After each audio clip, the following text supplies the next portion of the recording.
Ladies and gentlemen, boys and girls, dying time is here. That's right, we're talking about Lifeforce on Kill by Kill.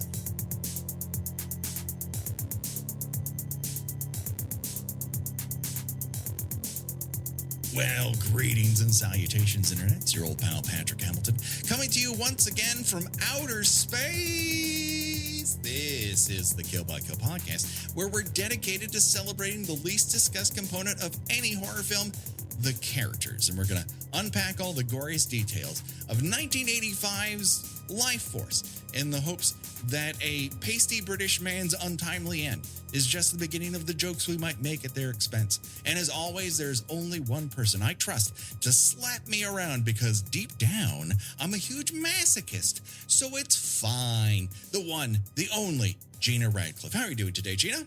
I'm doing my blood vomits, so you Sure. form in front of me and then just turn to a big pile of splatter on the ground. Blood mail. Why did we go through all this bullshit of electronically sending messages to one another when we could just vomit our form through Jean-Luc Picard to one another? Exactly. Stand there for a minute, stare intently, and then disappear. And just splat on the floor. And even the spy is like, this is too fucking gross for me. I don't want to scare you, Gina, but we are not alone. That's right. We have a special guest. He's an actor and comedian that you've seen on The League, The Mindy Project, The Marvelous Mrs. Maisel, and many a late night program. And his new stand-up special, Hyperbolic, is out now on YouTube. The one, the only Matthew Broussard. How are you doing today, Matthew? I am so thrilled to be here. Thank you so much. I really watched this movie. I experienced this motion picture. This movie definitely was a thing I witnessed. And I'm not afraid to say it. Yeah, like most movies, it is filmed and displayed at 24 frames per second to give the illusion of movement. It's a film, all right. It is 2 hours of my life. Right.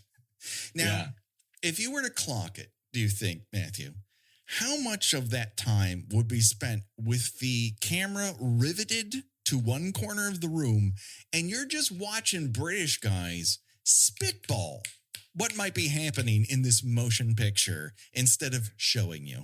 I think it's very avant-garde to tell, don't show. You know, they always say show, don't tell. What a pleasant surprise. How rebellious to really flip that paradigm. It is rather odd that a filmmaker like Tobe Hooper, who I think deep down, his best movies are these contained, insane showpieces where people are locked in a space and they can't get out. And slowly but surely, they lose their sanity. And he is, I would think, the most premier displayer of that. It is why you know he directed Poltergeist and not Steven Spielberg, because Steven Spielberg has never been able to portray that on screen. He's great at like, hey, those people are looking at lights off camera. That he fucking rules at. But most people can pull that off. Abrams was fucking doing that in Star Trek and shit. But what makes Poltergeist is that Tobe Hooper takes those actors and goes, all right, now your last thread of sanity just broke and you're in a swimming pool full of skeletons. Please lose your mind. And they can do that. He can bring that out of people. And there are times when Steve Railsback is able to get there, but I don't think international spy chase movie is Tobe Hooper's brand of cola necessarily. I did not know anything about the director until you told me all this, and now I'm looking at his resume, and the guy was around.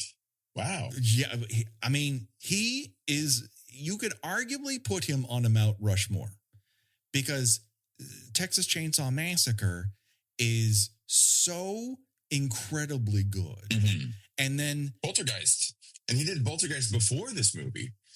I didn't know. Yes, I thought, he signed the deal off of the success of Poltergeist. Now, he's a little bit haunted because an LA Times reporter got wind that Spielberg was directing Second Unit, which he was not allowed to do in terms of union reasons. And so he decides that he's going to, that reporter's like, so to Spielberg, like, you directed Poltergeist. I mean, I know your movies. That's your stuff. And the crew is all of the ET, the extraterrestrial crew. Mhm. The location is next door to where ET filmed.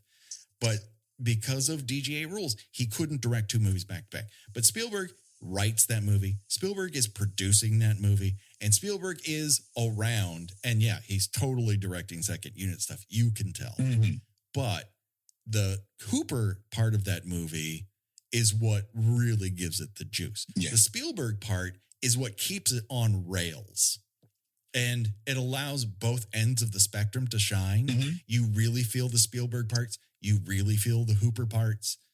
And then here, he's signed to Golan and Globus in the Canon group. And they're like, we're going to spend all this money. We're going to let this guy go ham.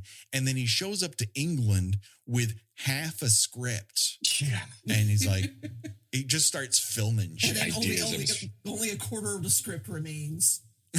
It is truly, truly wild. Matthew, when was the first time you saw Lifeforce? It was also the last time I saw it. So this week. Okay. I never heard of this movie. So we pitched you Lifeforce, and you're like, Sure. this seems insane. Yeah. I like sci-fi Okay. a lot. I'm not a big horror fan. I mean, no, I do like horror, but I just really quite love sci-fi. I read it incessantly. This was not sci-fi. There happened to be a spaceship. It starts like a little 2010, the year we made contact, Mhm. and then kind of becomes what I think the movie wants to be is Species, 1995 Species, where it's a bunch of people chasing an alien on Earth, and she keeps killing people, dudes in particular, and half the time she's naked, and it's just moving so fast. You don't have time to ask questions. Yeah. But for reasons known only to everyone being paid so much money to make this movie, Hooper keeps slowing it down to make a Hammer horror film Mhm. with a bunch of white guys who you can't distinguish from one another No. talking in a room. And you're like, my God, can we just move on from this? None of you know what's happening until mystically you know mentally what's going on. Did you see the new Nosferatu? I was reminded very much of how Willem Dafoe's character kind of just arrives and knows all this stuff. And he's I think it's a good movie, but kind of a cheap exposition tool. There were 9 of those characters in that movie. just theorizing. Yeah, and they're trying to explain what's happening, and it still doesn't make any sense. Yeah, it really just sounds like a kid was telling a story, improvised. But boy, oh boy, the puppets were good by today's standards. The corpse waking up scene was. I was like, someone put a lot of passion into this. This is a real work of art. That someone made this corpse that stands up and looks at you with big Cabbage Patch Kids eyes, and just it's. There's a reason. I wonder if whoever does it reminded me of the scene in Seven where the sloth character turns out to not be dead. That similar moment, and Lifeforce did it first. Yeah, Lifeforce did it first, and there's kind of a reason for it. So let's go and do a little bit of backstory before we get going on the film itself. Believe it or not, this began life as a novel. A legitimate book with words on a page.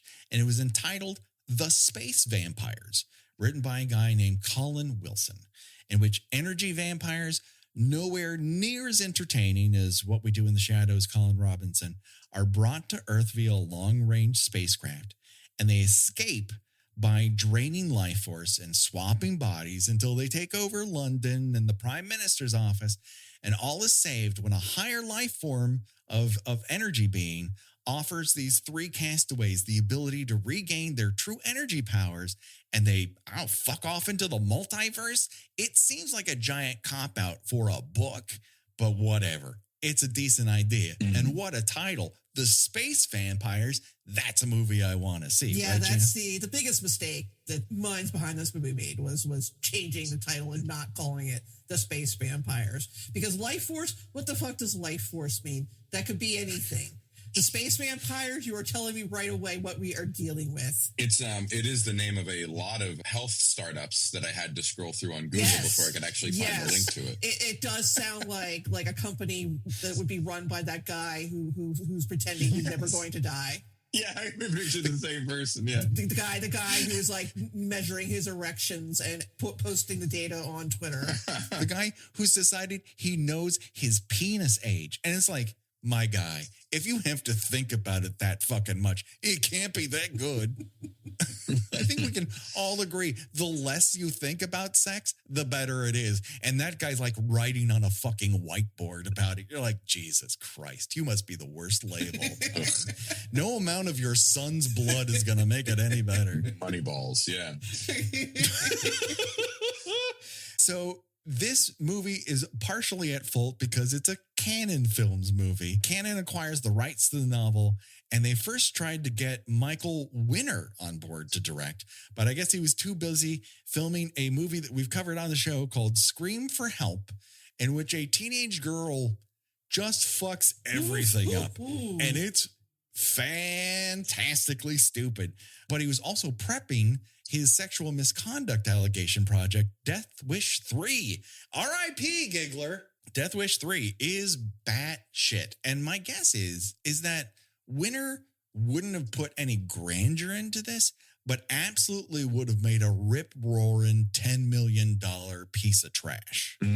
But Cannon had signed Toby Hooper hot off of Poltergeist to a 3-picture deal with a caveat that one of them had to be a Texas Chainsaw Massacre sequel. But he would have free reign to choose his other projects, and so he was offered the Space Vampires as a potential film. Cannon does something smart here, and they hire a couple screenwriters who know their way around sci-fi and horror. Dan Jacoby, who would go on to write Hooper's Invaders from Mars remake, comes up after this.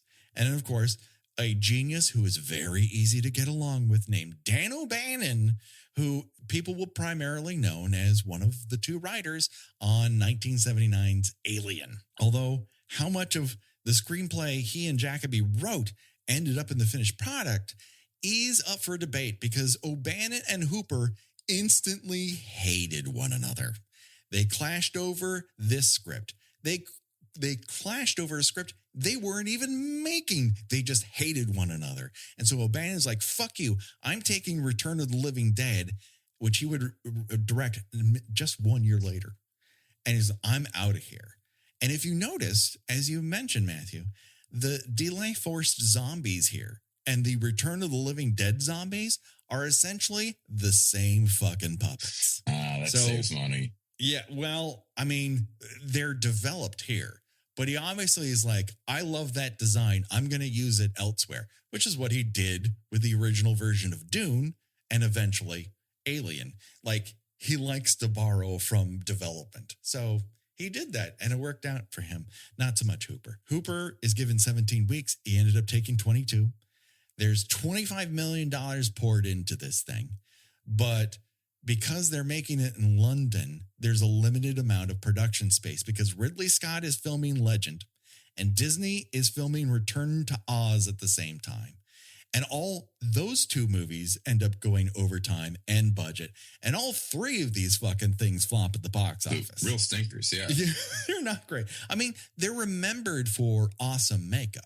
Because I would say Ridley Scott's the devil, or what does he call it in that, Gina? He's like the dark beast or something? Darkness. Like the darkness makeup fucking rules. And the Wheelers in Return to Oz gave a whole generation fucking nightmares. And the space zombies in here look fucking cool. And there's a reason why they look so cool, because the special effects here are handled by Academy Award winner and Long Beach's own John Dykstra, who headed the creation of the motion control camera and led Industrial Light and Magic during its filming of the 1977 Star Wars film. Dykstra fucking rules. Oscar winner. But he spends money. He spends money to develop shit that he's going to use down the line. My fiance's in the Bay right now for work, and she gets a $70 stipend every day for food. And she's just going to Whole Foods and buying groceries every day. So that per diem is per another diem. So I think she has probably some sense of kinship with yeah, I'll use that money on me currently on this current project. Yeah. Wink, wink. She could probably mail half of that home, and you would be fine. Oh yeah, we're thinking non-perishable. Just stack up some canned goods. But on Lifeforce in particular, Hooper is aided and abetted by two particular chaos agents, Golem and Globus, the two Canon Films honchos who loved to make deals and hated to complete normal motion pictures. And Canon had kept to smaller budget fare up until this point, but Lifeforce would be part of their efforts to graduate from mini major to full bore studio, and they were completely unprepared for it and fucked it up royally. Their run of high budget fare would end in the totally normal Masters of the Universe.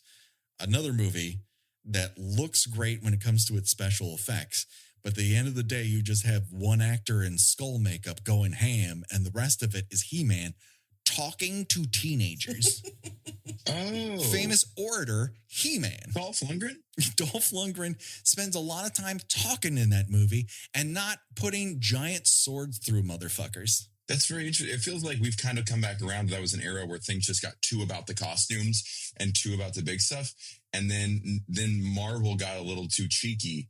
And now the new Superman kind of looks like we're going back to that. Let's get big and campy. And I think it might be appreciated this go round. You know what? People just, you show them too much of the same thing, they're gonna rebel somehow. I think it's kind of what helps horror kind of always stay bubbling up, because someone's always trying to do something just a little bit outside, just using a little bit of a curveball magic. It's on the lower end of budget, so you can try shit. You know, it works out that way. The other thing that I just want to tee up in terms of Lifeforce is that this is basically Bram Stoker's Dracula before Bram Stoker's Dracula. Oh, yeah. Carlson, the main character here, played by exposed nerve in the form of a man, Steve Railsback, is playing both Harker and Mina in one role.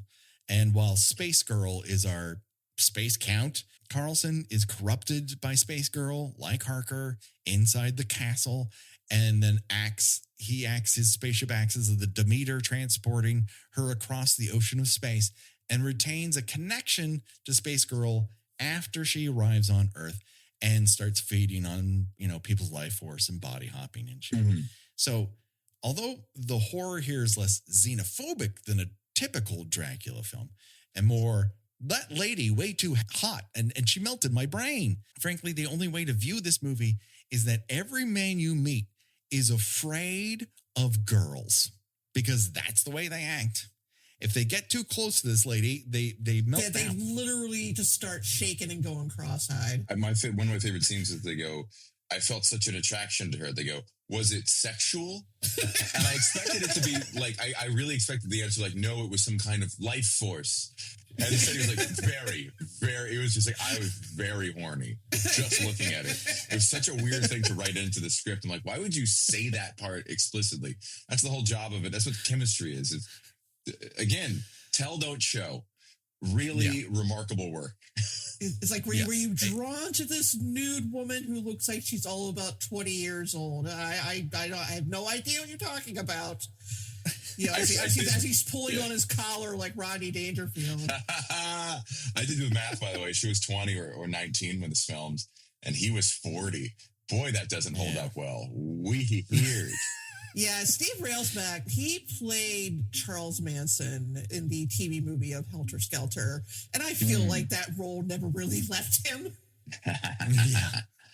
Has he had a good career? It's one of those things where you are cast in one thing, and it's not that he's always defined by being Manson. It's just that his definition of what Manson was is so clearly what everyone wants him to do from that moment on. And it doesn't matter what movie he ends up being in. He's just shaking and sweating and bug-eyed the moment he appears on screen. It doesn't matter if he's being hunted in the Australian outback in turkey shoot or whatever that fuck else he's doing at any given time. Like, he's just absolutely losing his shit 24/7, which genuinely works in a Tobe Hooper movie. But this movie basically saddles him with, you only show up in the first 15 minutes and then the back hour. And half that time he's like, people are going, why do you know this? And he's just like, I just know. It's I've seen her before. God. It's like, I'm not getting sexually obsessed from him. I'm getting that he's going through like heroin withdrawal. when it comes to these people's interactions with Space Girl, I don't think they're ready for this jelly. And I don't think they're ready for this jam. No. On a meta level, there's like only 2 women's roles in the entire film.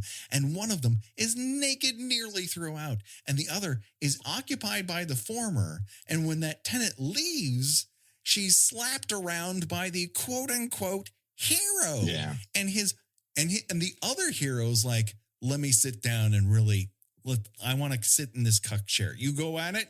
You tell me when you're done. These are our heroes, ladies and gentlemen.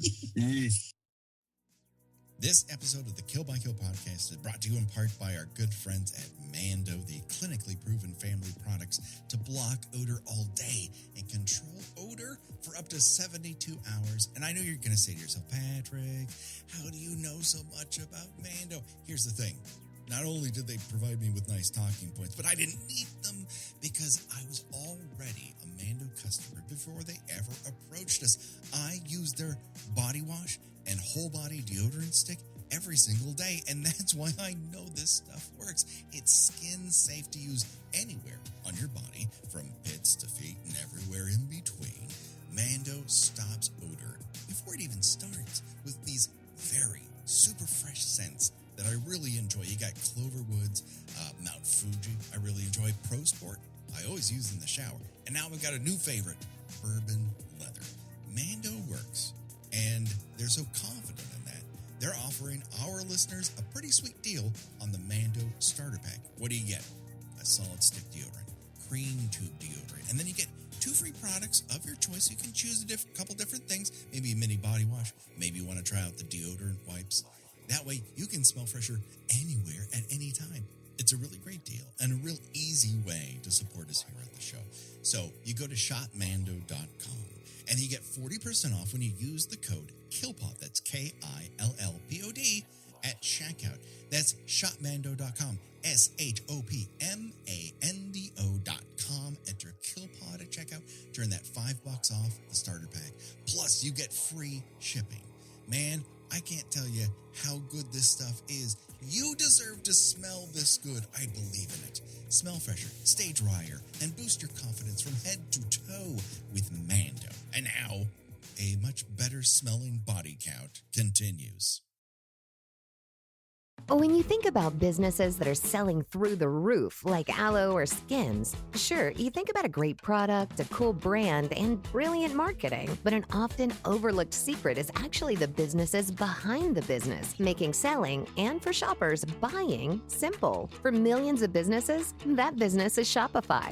Nobody does selling better than Shopify. With Shop Pay, that boosts conversions up to 50%, meaning way less carts are going abandoned and way more sales happening.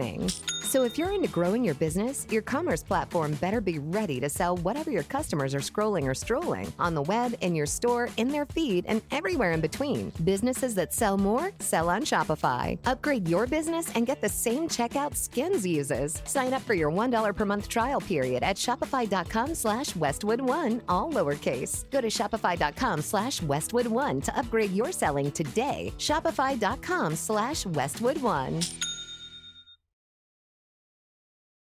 One little side note. Can I complain about something? Of course. One of the first lines in the movie was they were able to accelerate at exactly gravity so that they could experience gravity on the ship. I'm like, why is that the part you thought I would find implausible?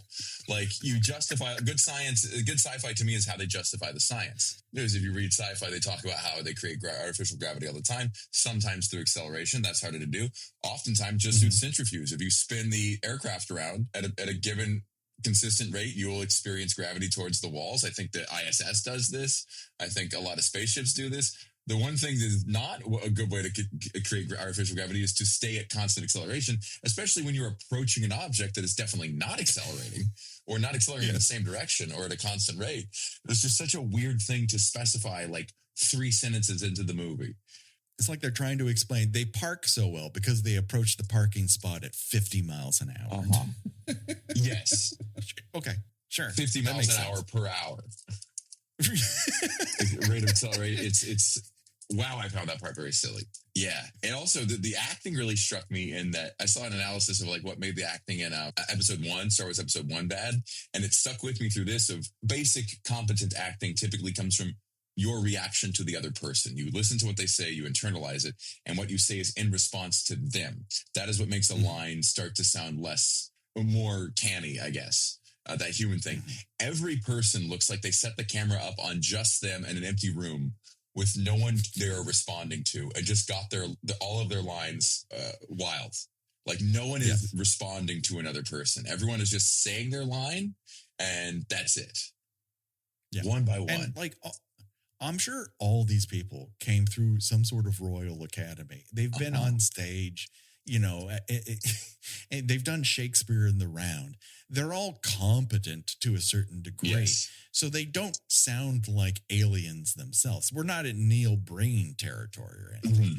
But there's also so little script for them to grab onto, and so little relationship to one another, that they are all approaching their roles as if gravity is created by going 50 miles an hour per hour. We open here in the vastness of space. The HMS Churchill is apparently a crew made up of European astronauts and American astronauts, with Colonel Tom Carlson being in charge, played by the aforementioned Steve Railsback. And when they notice a giant space penis, they're like, holy shit, we got to get inside that comet and check out that space penis, because it won't be back for 77 years. And the early parts of this movie are partially why it went over by 5 weeks, because I think Hooper and Dykstra and everyone's like, we're going to make this look so fucking good that people are just going to be in awe. And they're kind of weirdly enough following the Alien sort of format here. But what O'Bannon and Hooper kind of forget, weirdly enough, about Alien is that part of the inspiration for what makes Alien work is Texas Chainsaw Massacre. Ridley Scott's like, I want to make Texas Chainsaw Massacre in space. It's fucking crazy in there. They're trapped. They can't get out. And you've already told the audience, this shit hits Earth and we're stuck for 20 minutes in outer space watching people float around and take fingers off of space bats. And it looks great. It like, even if you're going to go, oh, that it's 1985, this looks great. It's also ripping off so much of Mario Bava's Planet of the Vampires that you're also kind of like, I don't know. Now, I forwarded this to Gina, and Matthew, I'm wondering if you would be on board with this. I think this movie would be vastly improved if you took this front portion of the movie where they find the space girl and they go inside the space penis, and you make that a recounted backstory that Carlson tells once he's on Earth, and you just shorten it up. You show me the best parts, and then everything is then a chase from that moment on. Yeah, I agree with have it open inside a burnt out space shuttle, and they're like, how the fuck did this happen? Who's this naked lady? Don't tell me anything about this stuff. And then just make it a chase picture. You cut out like 20 minutes. I think this fucking thing flies. You could kind of do it like Zod in the original Superman series, where they just appear on Earth and you don't know why they're there. You just see them land and you see them kind of like skulking about in a threatening way, and you slowly build their backstory. But yeah, I mean, it's so much what I love in movies is, oh, that's interesting. I wonder how that came to be. And instead, they just spell it out from the start. It's such linear storytelling. I just feel like they felt like, because it works in Alien, it'll work here. And it's just all the crazy things about that are, how it makes you feel weird inside. And they try to get at it, because at one point they're floating through the spacecraft and Steve Railsback goes, I almost have a feeling I've been here before. Yep. Yeah, Railsback, you have. We all have. That's a fallopian tube. We've all been there. We came out the other side. I get it. But this is not scary. And it kind of needs to be scary or upsetting. They come into a room with a bunch of space coffins that's kind of trying to evoke a xenomorph egg room. but it just comes off as a space nudist chamber. Yeah. And they just grab Space Girl and her two cuck-chaired male companions, and they hoist them into a space shuttle, and off you go. And then Chiron, 30 days later.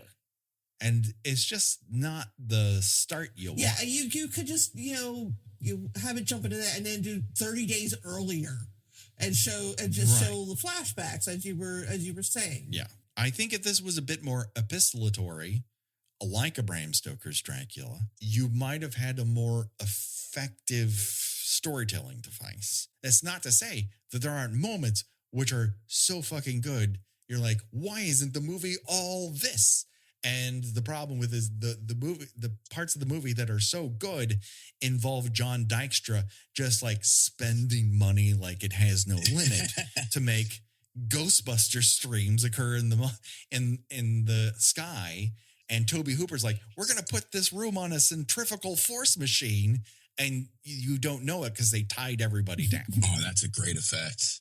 That's so practical. When you see it, it looks good, but I don't think he's able to quite, because of the scale of everything, it kind of outpaces his normal visual language. Like, he's not an incompetent guy. He really, really isn't. But also, he doesn't have a script. His producers are so fucking on cocaine that cocaine deserves a producer credit. You just end up with a lot of trash swirling around. What year was Alien? Alien's 1979. Oh, okay. Yeah, they have no excuse. I mean, it's just Alien's such a great lesson in like, keep it simple, stupid.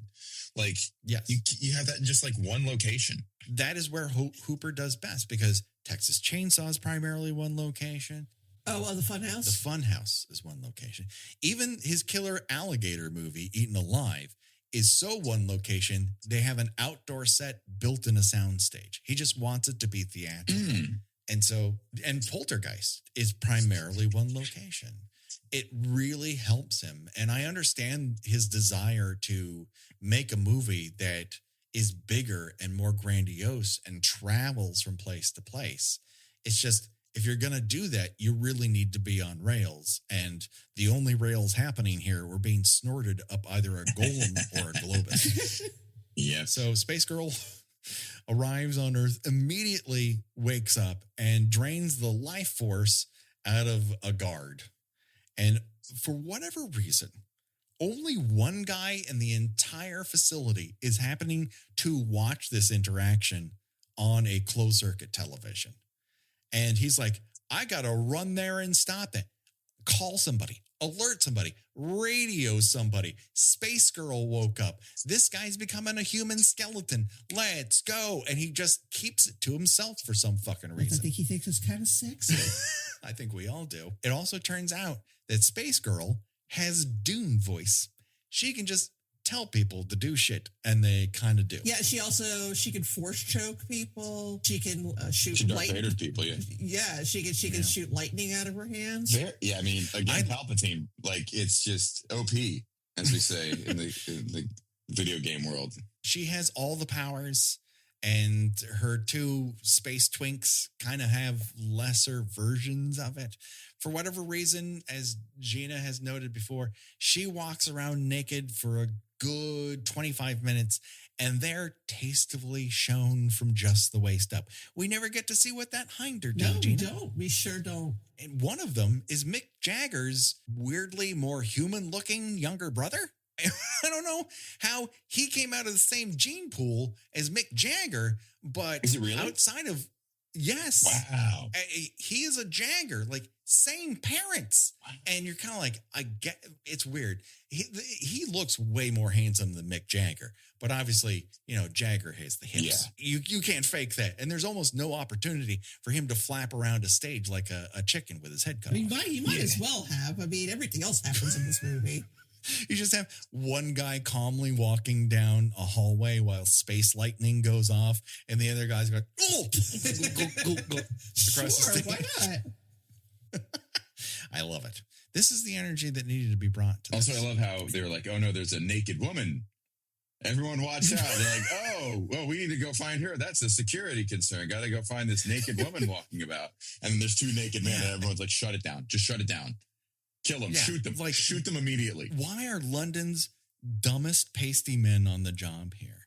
And by the job, I mean just drinking tea and eating bland sandwiches while people have space lightning coming out of their fucking hands.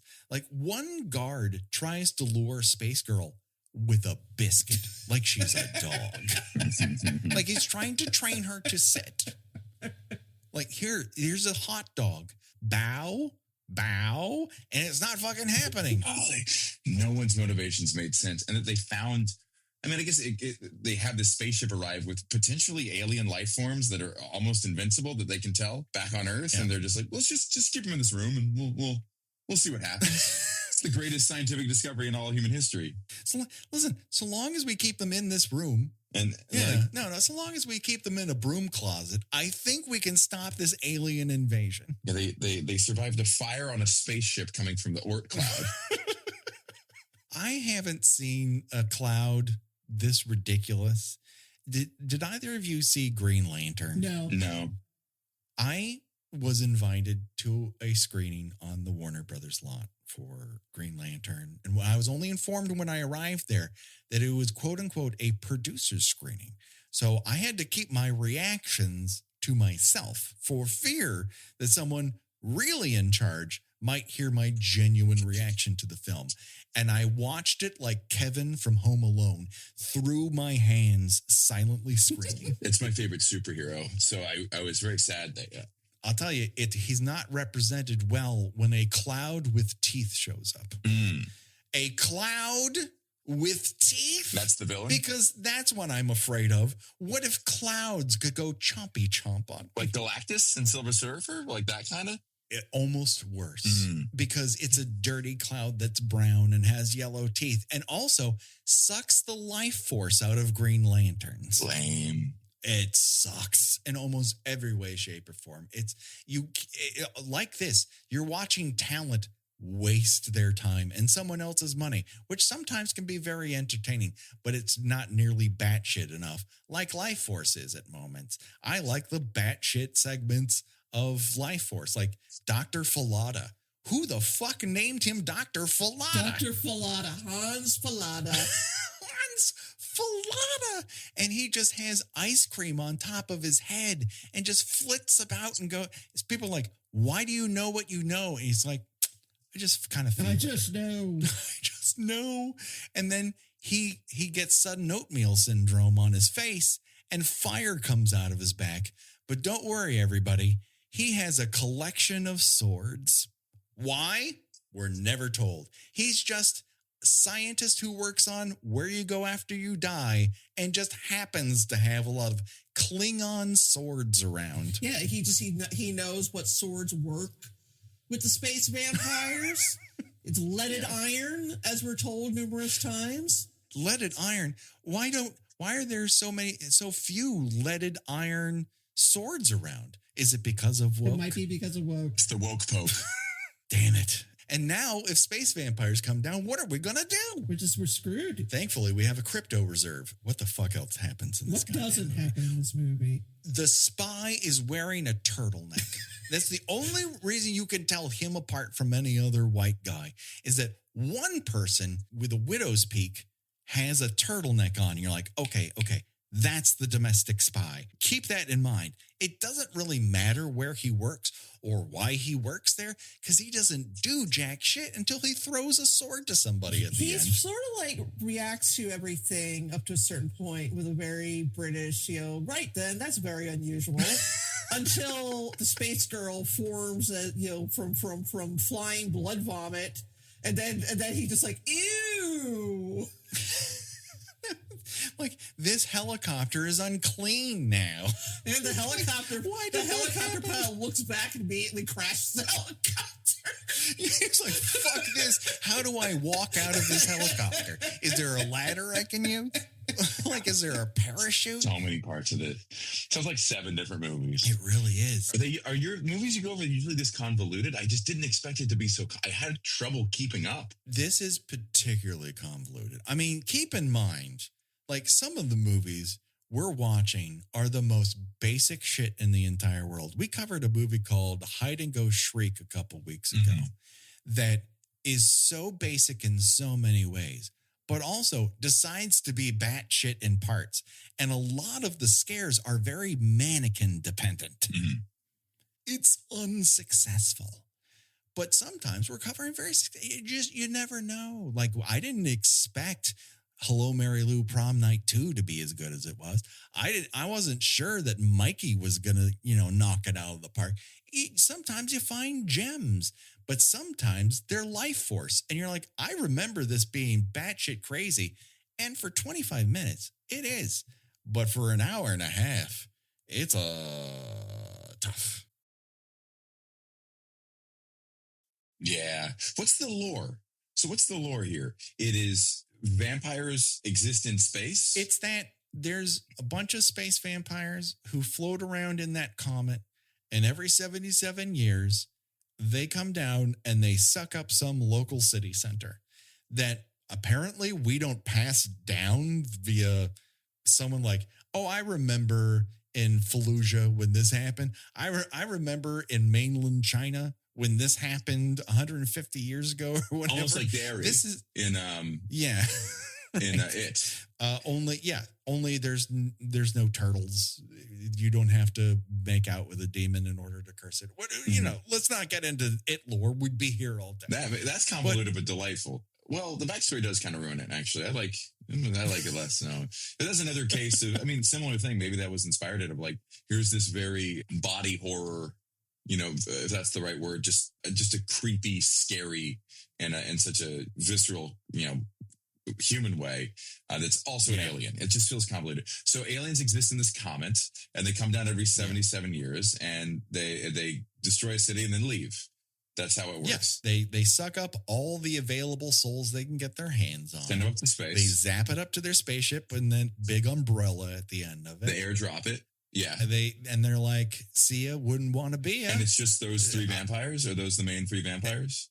All the other ones have had all the juice sucked out of them. Okay. So those are there seems to be a lot of empty space coffins in that throne room, and only 3 remain. So, and what were the bats? The bats are the real form of the space vampires. And they're all dead. Who they don't have enough juice to make it around the sun for another 77 years. Oh, really? So it's just once they go bad, they just free float around like they don't have a trash can for whatever and reason. Why was they don't want to pick up after themselves? Why did he know about them already? He just knew.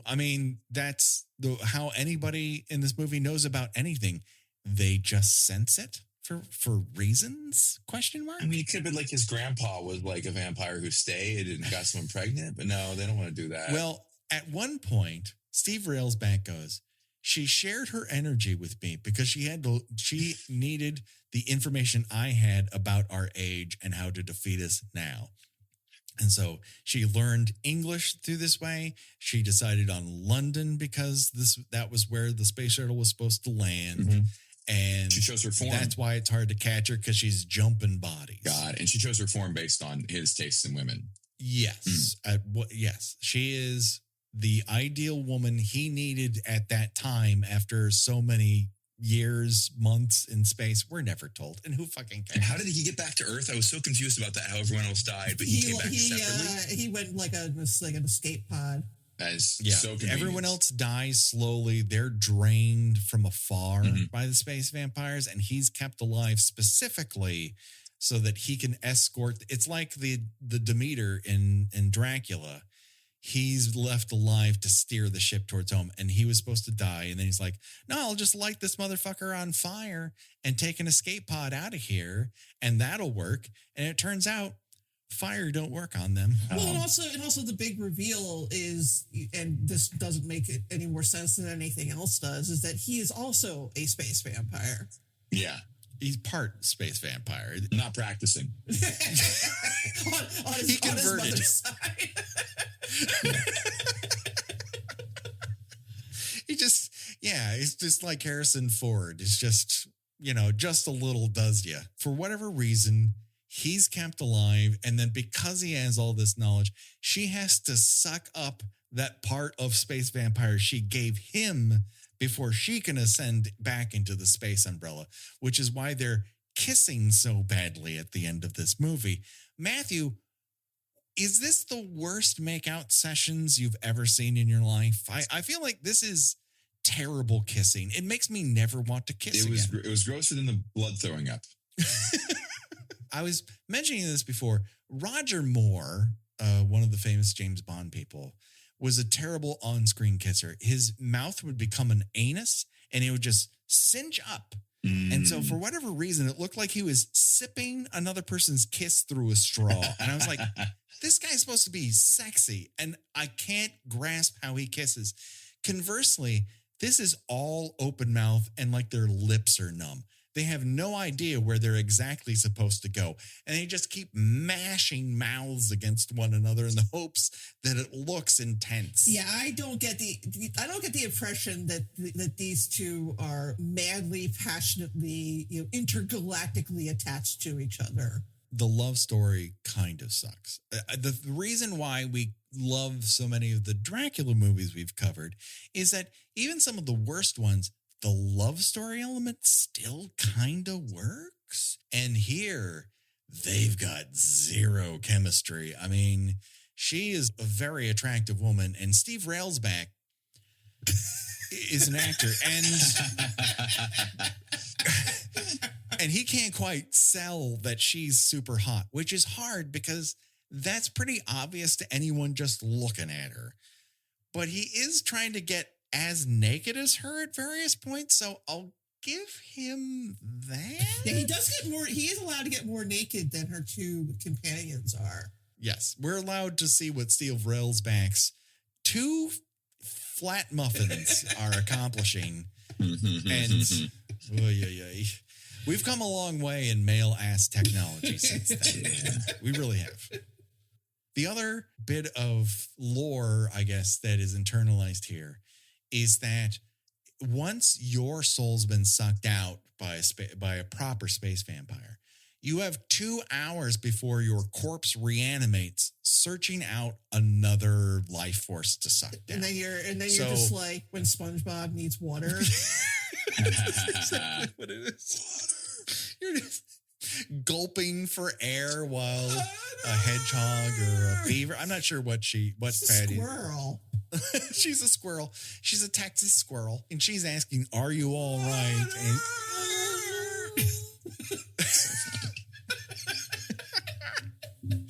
And so this is just, it goes on and on and on. My favorite part of this, outside of the puppets looking cool, is that one of the guards, I think, wakes up in like a supply closet that they've locked him in, and it hits the 2 hour mark. He takes a runner for this gated door and just explodes.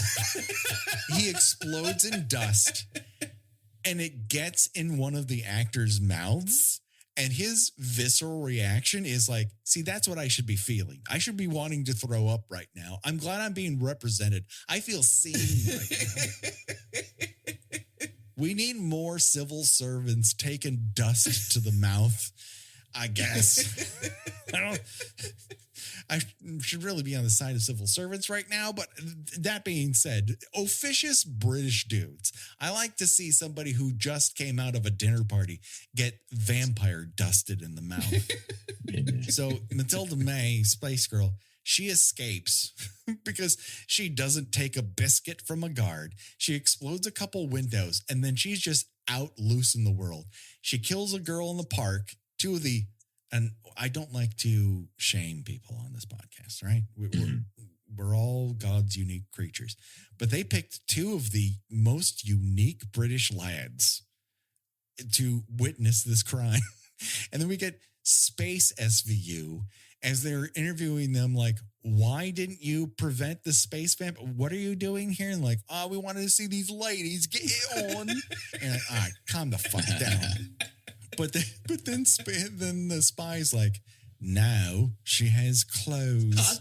Shit, we're not going to be able to find her now. Cancel that APB for the hottest naked chick you've seen in a while. Wandering the English countryside. She's got clothes now, everybody.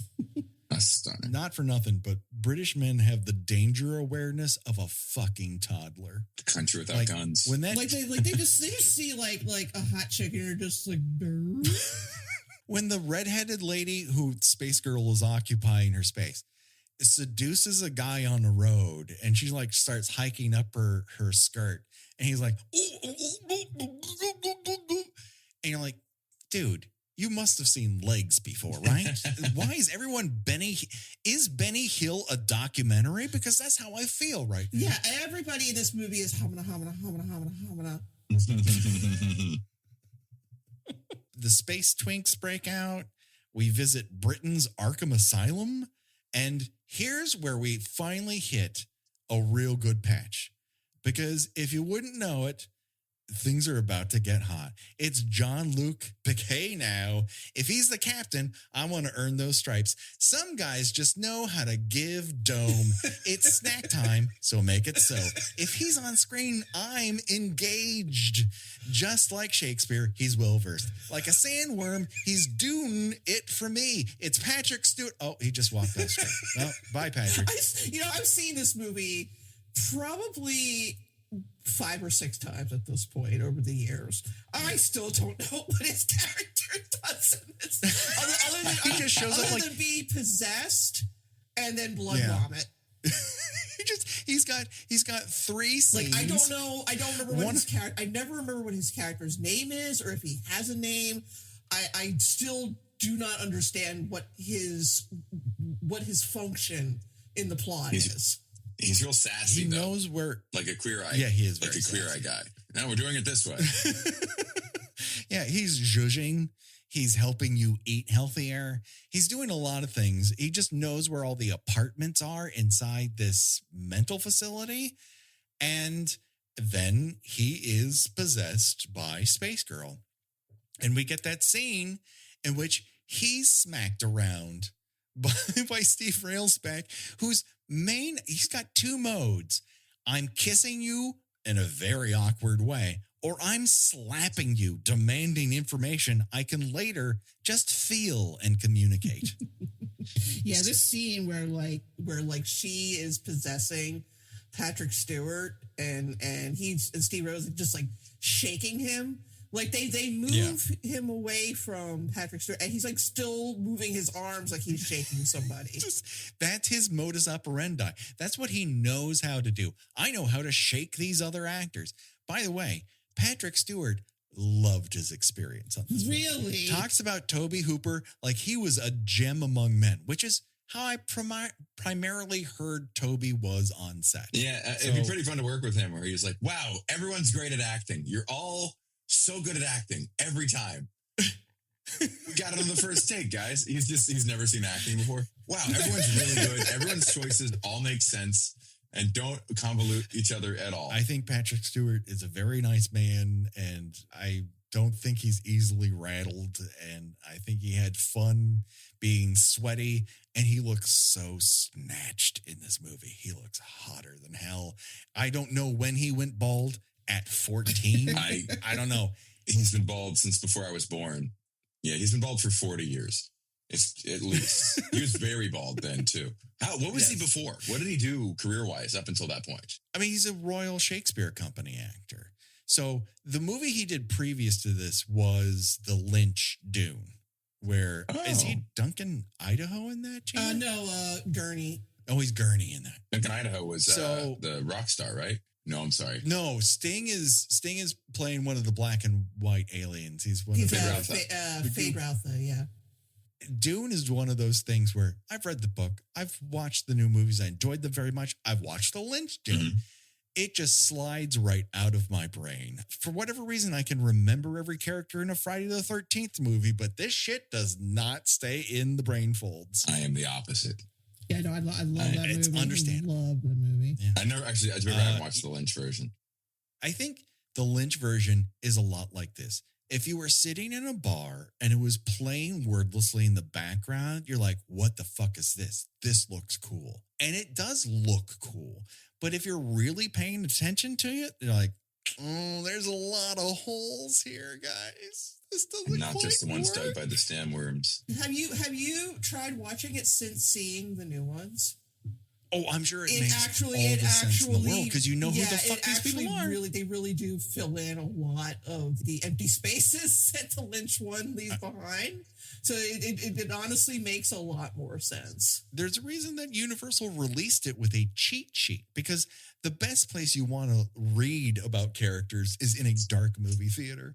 It was a problem. Anyways, Carlson somehow becomes the lead cop investigator in this, and everyone starts following his lead.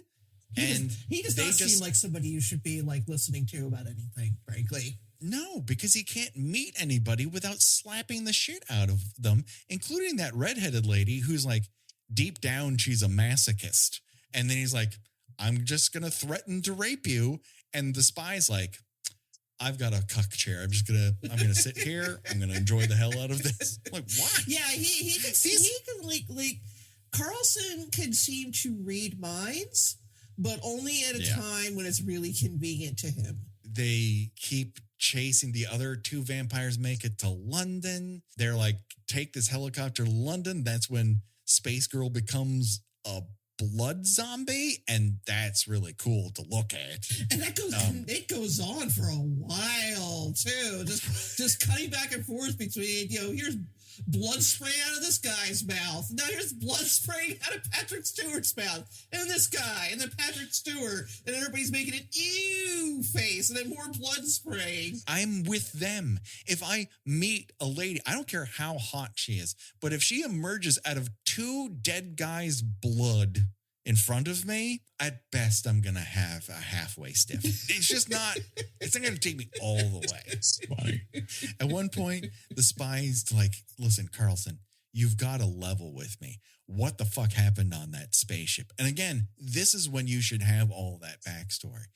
But Steve Railsback's like, I was in love on a level you'd never understand, Kane. And the next thing that just went through my brain was like, I was straight tripping, boo. It just instantly get there. Also, excuse you, he might have been in love on a level that he and the Space Girl are in love. But he's so weird that I think his level is just weirdness because all he does is shake and sweat all the time. We never see Steve Railsback be halfway normal. True. Yeah, I don't like that with an actor. Yeah, but they just go like, it's crazy. Leo does that in a lot of movies. And I think it's fair to compare Leo to Steve Railsback in terms of cultural import. I would say at least Leo's a skosh more grounded, but I do think you're right in that Leo starts at an 8 and increases to a 12. And, I'd say there are times when that really, really works and times when it doesn't, but at least you know what you're getting into. Steve Railsback is also what really feels like high as shit, like just tripping balls 24/7 in this movie. And Tobe Hooper's like, great, that's what I love. I love to film that. And so he never asks him to be grounded at any point. He never pulls him back to the 8. He's just pedal to the metal. If you're at 50 miles per hour, just keep going. We learn once the copter reaches London that NATO is in charge. Thank goodness we're still a part of. Oh, fuck. Well, when the space zombies come, it's every man for himself, I guess. This is a Europe problem. Maybe, Trump can negotiate with the space vampires to give up most of London and the UK, perhaps Scotland on top of it, but carve out where his golf course We can hope is. for the best. NATO is like, listen, we can't let you loose for 2 hours. And like, we don't have 2 fucking hours. We actually know what's going on. You don't. Let us out of here. And so the spy goes back to meet with Fulada, who, again, his face starts to melt, and then he goes substance in the back, but with flames. And it is cool to look at. But before he goes, Fulada's like, also, I have a lot of Klingon swords. They're full of lead, so you might want to grab 1 or 2. So convenient. Why do you have so many swords? I'm sorry, Matthew, if your general practitioner was like, here's your blood pressure, I think you need to work out a little bit more. I like your liver function. How do you feel about swords? Would you go back to that person? Unless they're like a Naruto fan or who Demon Slayer. I feel like that's a sword. there you Yeah. Being prescribed a sword. I mean, with current healthcare, it'd probably be expensive. I mean, I don't know what my copay for a leaded sword would be, but I'm guessing even with an HMO, it's going to be through the roof. But Falada explodes. The spy brings the sword back to London because I guess the roads are open for him. And he gets back there and it's fucking chaos. But I was also reminded, so much of this kind of looks a little bit like Ghostbusters, which they couldn't have known about because they were filming it at the same time Ghostbusters is happening. But when Ghostbusters has a more explainable plot, you might be in trouble. Yeah, I mean, this is a point where you wonder if like you think that Kane has driven into an entirely different movie because now we're dealing with zombies, and they're fucking cool. Every part of this is cool. I love to watch it. I love how the zombies look. I love how the zombies act. I like how they suck each other's blue souls out and they all vacuum straight to a giant space vortex in the middle of the city, which again, we didn't know that Avengers would essentially take this over, but we've all seen this before. Yeah. I like this part. I like when it's batshit. I wish it was more this movie than a lot of guys standing in a room talking to one another, even when some of them get a little space vampire dust in their mouth. So he finally comes to the church where I guess space vampires don't care about crosses. But Space Girl's just lying on a crypt, sucking up everyone's, souls and beaming them into the space umbrella. And Carlson's like, only I can fix this. And he goes down and they're like, let's fuck, but with our knees touching, kneeling in front of one another, which I know we've railed a lot about weird sexual positions on the show, Gina, but this might take. Yeah, I'm not sure. I don't understand the logistics of this. Even if I said, hey, honey, tonight I want to get a little freaky. Let's stand face to face. Now let's kneel on a hard marble surface. Then let's have sex. That's going to be tough. You know what I mean? There's not a lot of, you have to be real loose in the hips. Yes. To really even, this is worse than shower sex. I have to say it, Gina. We found the worst one. Yeah, I think it is. It's certainly harder on the knees, I think. You have to have very compatible heights, sure. too. It's very dependent on that. But also, you can't be at exact heights. You have to have an angle to the dangle to make entry. I hate to explain to people how sex works. Talk to your parents. They'll run it through for you. There are examples online right now. But I am happy to report that for twice in as many weeks, although these weeks might be separated by an entire month because we just talked about the monkey, but that episode just came out. But finally, we have another Get Bunked for 2025 because Carlson kills Space Girl by shoving a sword through her and into him. And that, folks, is a Get Bunked. It is a Get Bunked, and it is a metaphorical Get Bunked because he's basically impaling her on a long, thick sword, baby. And himself. Yeah. A little friendly fire. Yep. Well, sometimes you got to take as good as you give if you really want to enjoy yourself. That's a lesson from me to you, our listening audience. I mean, one way or another, dick metaphor got him killed. Yes. Listen, you don't have to just watch Deadpool or Hello, Mary Lou Prom Night 2 to watch pegging on the screen. Or Commando, for that measure, my other favorite pegging movie. So just to explain, Matthew, a Get Bunked is when someone's killed through something else. We came up with it in the first Friday the 13th when an arrow gets shoved through a bed through Kevin Bacon's neck. And why is it called that? One of our guests, when we referred to what getting killed through something else was, they shouted, oh, tonight I'm going to get bunked. And we just... Because it went through like a bunk bed. Yeah. Oh, got it. Yeah. That's clever. I like that. Listen, Amy, if you're out there, you still fucking rule. You branded the show.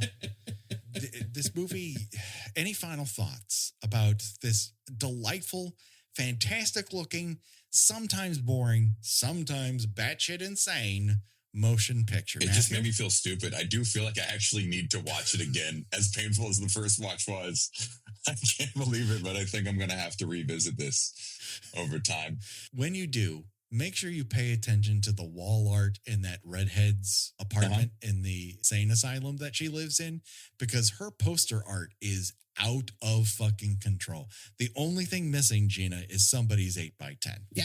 Absolutely, yeah. Just the headshot, yeah. I mean, she has, I guess, proof of concept for Pink Floyd's "The Wall" is going on in the background.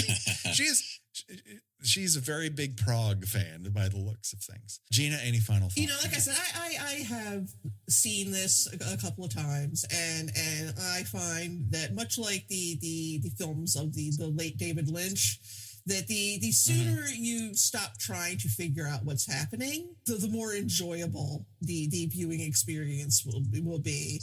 I do think this is a marvelous example of when you have multiple people working on the same movie with multiple and very different visions for what kind of movie they want, and nobody is conceding or giving way in an inch. So you've got very much have just two entirely different movies just clamoring for space together, and it's fascinating to watch. It is crazy insane, and I think the right movie is in there. It's just you'd have to assemble it a slightly different way, and I think it's kind of a bummer because it starts to redefine Hooper's career. And I do feel like he does such a better job recentering himself with Invaders from Mars and Texas Chainsaw 2. Those just work better because they're on a smaller scale. And that's the scale he should be at. But he's kind of put in a mobile director's jail after his Cannon Films movies. And I think that comes down to Golan and Globus are not good producers if you need good producers. And I think he did. But before we go, of course, there's one more decision that needs to be made. That's when we choose our own death venture. We decide of the deaths portrayed in the film, if you were forced to die in one of those ways, which one would you choose and why? Here's the problem.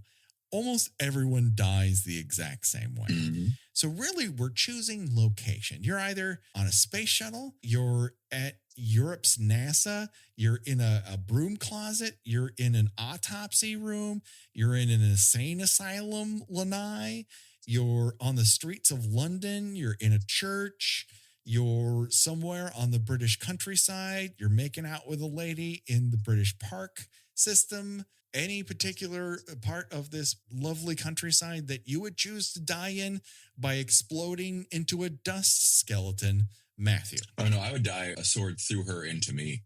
Okay. I'd get bunked. I'd bunk myself while in standing coitus with Space Vampire. Sure. Kneeling coitus. Kneeling coitus, my bad. Because I grew up religious, unfortunately, you're not going to be freaked out fucking in a church because I'm not really sure I can do I'm that. Jewish. We're all about fucking in holy places. Oh, Matthew, that I breathing easy now. Thank God. That's a mitzvah, honestly.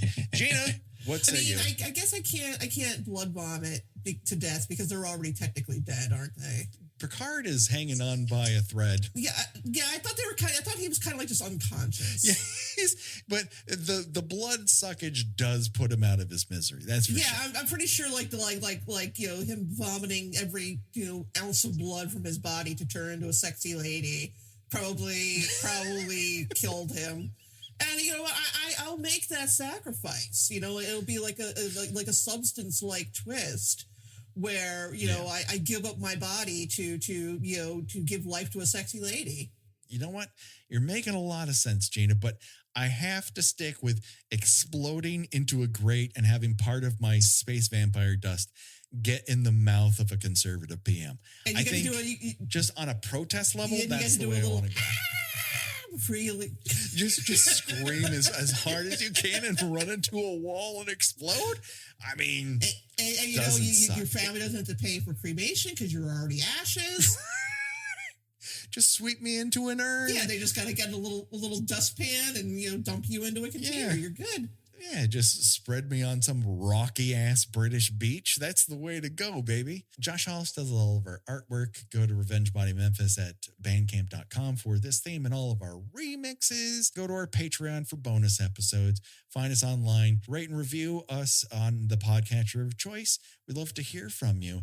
And Matthew, where can people see and hear more from you out there on the internet? Social media at Monday Punday, but please check out my special, Hyperbolic, on YouTube for free. It is very Thank good. you. I enjoyed the hell Thank you out of very it. much. I laughed my ass off watching it. I think you're excellent.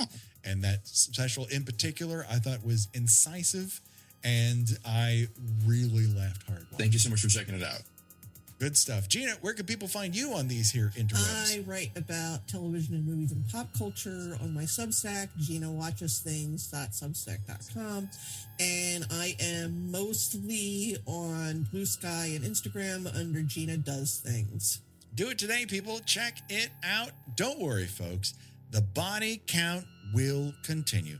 For myself, for Gina, and for Matthew, bye-bye, everybody. Bye. Bye-bye.